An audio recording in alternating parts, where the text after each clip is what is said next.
fongola magazine mabiso na commune ya Selembao accident esalema kikuna selon population balobi ezali faute ya mokumbi tukutuku 46 ndoki akitaki na compte info 24 bokalo lengeni population ya Selembao ba paloleki na micro ya info 24.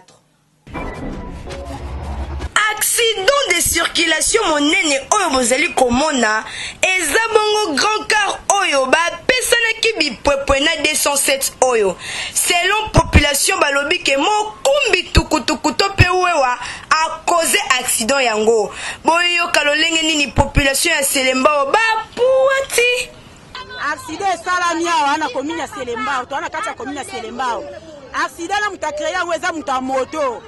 muto camion a pembe utaki nango likolo boye lokola bato awewa bali kosala manevre mingi tangu siko muto awewa leki po muto a camion mutuka pembe alinga kima muto awewa aye kozwa mbala moko mutuka oya transit a tout yango abeti mais chance gloire a Dieu muto akufi azate moko kama talongo koso awa bon vraiment to fandaki justement awa na maison ya kutira awa to moninga na mutuka wana kuna ya munene zokita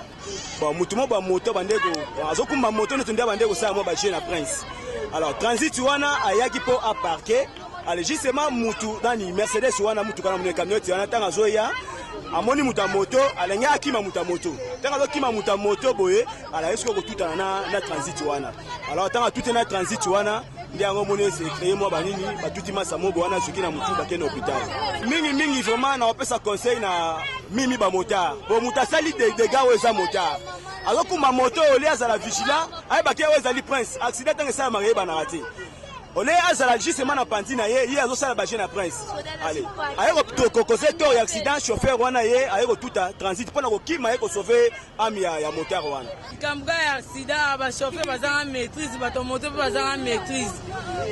transit ya batala problème te mais muto moto nde azama yele tepo kamga ti accident sami boye muto moto bali ba tuta ya camion na munene desko azu moi pas déplacer pas tout moto te ayeko beta na transit na ba tokosenga na bakumbi tukutuku balembisa vitesse po excès na yango ezokoze badega ya ndenge na ndenge to paloli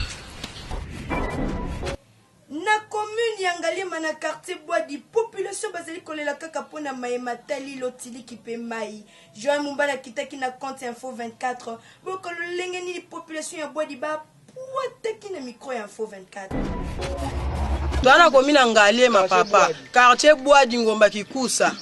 ndenge za boy awa pasi ya mai makasi tolala kate mai bimaka 2h 3h ekangami donc bana ba mo ke classe retard bana misala ba ba ke retard donc moyen te bana ba lala su pongi te ba komaka ko me pona kotoka mai ba député to vota to yeba te soki musana bango nini donc to yeba te donc ba to vota bango ba kenda ba tele biso likambo yo ba konza mboka bo tele biso likambo pasa mai eleki mai kenda ka 3h est-ce que ça normal pena ba toka mai 3h mai fa bima na moi bazo ba koma boma ba domo violer batu likola mai kuna ku ba violer ki bana mibale bala mukaka 3h ba toka mai ba violer bango ba konza mboka botela biso likambo yo twana komina Ngaliema quartier Bwadi pembeni ya ipeni pembeni na batabie bazaka batamboko biso toyebi te so ezala mboka to dini balandrovera oye kufa kuna bayo bwakela biso apo kita na nzela na yebite papa soko filmer nzela omoni biso tu o député uta mekoya na ete poko zo mabanga kutu akana te na vie na ye na babola bango lemba bayela biso na ba chapeau basala na basinga oyo kwa bakena na stade kuna bameka koya kutu te awa na bwadi tozale na pasi solo pasi ya mayele pasi ya bilei nani mususu ako yako kipebiso tufandi na kaba oyo pasi le kibiso tufandi na pasi oyo tozali na mboka ufandi na kinya misala ya mboka nango maili kambo kura pasi nazali kolala molili nazangi kura